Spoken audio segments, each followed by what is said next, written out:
চেষ্টা করছিলাম পিলার দিয়ে, সিমেন্টের পিলার দিয়ে চেষ্টা করছিলাম, তবে ওগুলোর গ্যাপ অনেক বেশি দিয়ে ফেলছিলাম। সেটাও অবশ্য আমার একটা ফল্ট ছিল। ওগুলা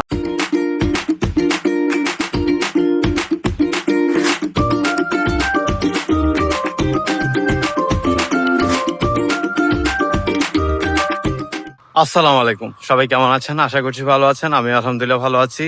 সকাল থেকে প্রচুর পরিমাণে রাশের মধ্যে গেছি। কিছু গাছ আনছিলাম, আহ মানে চালতা গাছ, ঢেউয়া গাছ যেটা বলে, ঢেউয়া ফল যারা অনেকে চিনেন। তো এগুলা খুব দিন দিন বেশি রেয়ার হয়ে যাইতেছে, যার কারণে বিলুপ্ত হয়ে যাইতেছে। চিন্তা করলাম যে এগুলো যেহেতু বাড়িতে গাছ আছে, তো ওখান থেকে কিছু গাছ নিয়ে আসি। আবার কিছু আমরা বাদাম গাছও আনছি। এরপরে এরপরে আর কি জানি গাছ আনছি, ও আমড়া গাছ আরেকটা আনছিলাম, বাড়িতে ছিল। তো ওগুলা নিয়ে এরপর হ্যাঁ কিছু কমলা গাছও আনছি। তো ওইগুলা নিয়ে মোটামুটি সকাল থেকে খামারে আসার আগ পর্যন্ত অনেক ব্যস্ত ছিলাম। খামারে আসার পরও আসলে একটু যে বসে কিছুক্ষণ রেস্ট করব ওই সময়টাও পাই নাই, কারণ আমি আসার পরে আসার সময় আমরা ভুসি টুসিও নিয়ে আসছিলাম। আর এরপরে মোটামুটি আমাদের ঝামেলা শুরু হয়েছে ডিম নিয়ে। কিছুক্ষণ আগে আমরা ডিম দিয়ে মাত্র আমরা খামারে ঢুকছি, অলমোস্ট 4টা বেজে গেছে। আমাদের মুরগির খাদ্য দিতে হয় 3টা বাজে। সেই জায়গায় আজকে প্রায় 1 ঘন্টা দেরি হয়ে গেছে, কারণ একা মানুষ, আমাকে ওইদিকেও থাকতে হয়েছে, প্লাস এদিকেও চাচারা খুব ব্যস্ত ছিল। এই জন্য এখন 3জন মিলে ভাগাভাগি করে তাড়াতাড়ি করে দিয়ে দিতেছে খাবার। কেউ পানি দিচ্ছে, কেউ খাবার দিচ্ছে। এভাবে খুব রাশ, এখন পর্যন্ত খুব রাশ একটা সময় যাচ্ছে। চাচারা এখন পর্যন্ত খাইতে পারে নাই, আমারও খাওয়া দাওয়া হয় না এখনো। তো একটু পরে খাবো, চাচারা সব একসঙ্গে খেয়ে ফেলবো। বলছে যে আপনারাও ফ্রি হন, আমিও একটু হেঁটে হুঁটে দেখি অবস্থা।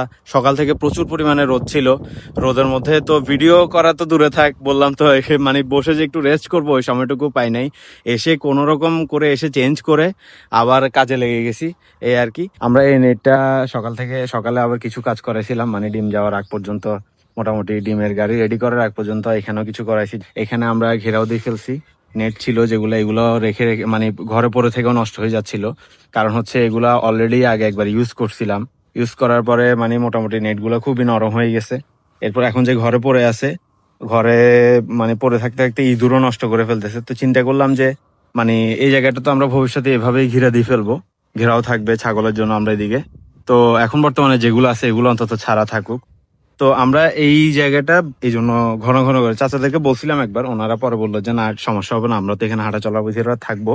এই ওনারা আমি আগের বার যেটাতে চেষ্টা করছিলাম পিলার দিয়ে, সিমেন্টের পিলার দিয়ে চেষ্টা করছিলাম, তবে ওগুলোর গ্যাপ অনেক বেশি দিয়ে ফেলছিলাম। সেটাও অবশ্য আমার একটা ফল্ট ছিল। ওগুলো আমি আগে একবার করছিলাম, ওগুলো অবশ্য ভিডিওতে দেখাই নাই, এগুলো অনেক আগের। আর এখন এগুলা দিয়ে মোটামুটি যেগুলো একটু স্ট্রং আছে এগুলা গাড়ায় মোটামুটি ভালো করে দিছে, একদম পুকুরের সেই কোনা পর্যন্ত, কানিস পর্যন্ত দিছে ওনারা, যাতে ছাগল ওখান দিয়েও না আসতে পারে। আর ওই একদম হাউজের সেই কোনা পর্যন্ত দিছে, যাতে হাউজের ওখান দিয়েও আসতে না পারে। তো ছাগলের পুরাটাই কিন্তু ছাগলগুলা এদিকে ছাড়া থাকবে আমাদের ভবিষ্যতে। আর এই যে ঠিক এই জায়গাটা, এই এরিয়াটার থেকে যাতে ছাগল বের হইতে না পারে, ঠিক ওই যে আমাদের গোডাউন আছে, যে গোডাউনের সেই গেট থেকে মোটামুটি ওই আমাদের হাউজের সেই কোনা পর্যন্ত ওখান দিয়ে একটা নেট দিয়ে ফেলবো। তো ওখানে নেট দেওয়ার পরামর্শ করতেছিলাম, কারণ হচ্ছে যে নেট দিলে আবার একটা সমস্যা হইতে পারে, চাচারা বা জাকির ভাই ঘাস কেটে গরুর জন্য নেওয়ার সময় একটু ঝামেলা হবে, বোদারেশন হবে।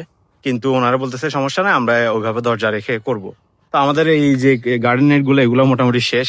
তো এখন দিতে হলে আমাদের যে গুড়ি গুড়ি নেট যেগুলো আছে নীল কালারের অথবা কালো কালারের কিছু নেট আছে, ওগুলা দিয়ে দিতে হবে। তো তাও ওইগুলা দিতে হলে মোটামুটি এখন যে পরিমাণে আমরা বাঁশ গাড়ানো হয়েছে ওগুলা একটু ঘন ঘন করে বাঁশ গাড়াইতে হবে। আর যেখান দিয়ে দরজা রাখবো ঘাস নিয়ে আসা যাওয়া করার জন্য, ওখান দিয়ে মোটামুটি একটু ওইভাবে সেটিং করে দিতে হবে। আসলে থাকলে আসলে যে বিষয়গুলো নিয়ে ডিসিশন ডিসকাস করা যায়, ওনাদের সঙ্গে বোঝা যায় ওনারা এইভাবে এভাবে করতে চাচ্ছেন। ওনারাও থাকলে বুঝে যে না আমরাও কনসার্ন আছি, ওনারাও কনসার্ন আছেন। তো সেক্ষেত্রে মোটামুটি কাজের একটা পারদর্শিতা কার কত বেশি, কত দক্ষতা একটা বিষয় সেটা আসলে বোঝা যায়। তো ওনারা মোটামুটি একটা কিছুতে মোটামুটি ব্যস্ত থাকেন, করার চেষ্টা করেন, এটা আসলে আমার থেকে ভালো লাগে। আর যুক্তি পরামর্শ করেন, এটা মাথায় আসলে সঙ্গে সঙ্গে জিজ্ঞেস করেন যে এটা করবে কি করবে না, এটা করলে কেমন হবে, আবার আমাকে জিজ্ঞেস করেন, এটা আসলে ভাল লাগে, এই আর কি। আর আজকে যেসব গাছ আনছি ওইসব গাছগুলা কোনখানে কোনখানে বসানো যায় সেটিং করব, খাওয়া দাওয়া শেষ করে একটু রেস্ট করে দেন আবার নামবো।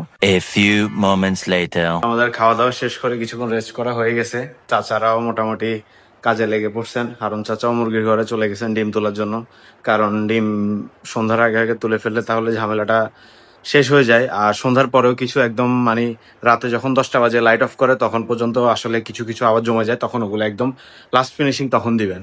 এখন যেগুলো আছে প্রাইমারি লেভেলের সামনে বা কিছু পরে আছে, কিছু ট্রেতে চলে আসছে, ওগুলা নিয়ে ফেলতেছে আর কি। আর ইব্রাহিম চাচাকে পাঠাইছি আমাদের যে ডিমের ট্রেগুলো আছে ওগুলোকে ধোয়ার জন্য। তো আজকে যেহেতু ডিম গেছে, ডিমের ট্রেগুলো কিছু ময়লা হয়েছে, কিছু জীবাণু আছে, তো জীবাণু দূর করার জন্যই ভালো করে ধুইতে বলে আসছি আমি। তো আমি এখন ওদিকে যাব, টুকটাক এদিকে কিছু করাবো। এখন অলমোস্ট প্রায় 5:15 বেজে গেছে, 5:15 হয়ে গেছে। তো আমি আর বেশিক্ষণ থাকবো না। আর জাকির ভাইকে বলছি যে ঘাস আরো কিছু কাটার জন্য, গরুকে দেওয়ার জন্য দেন।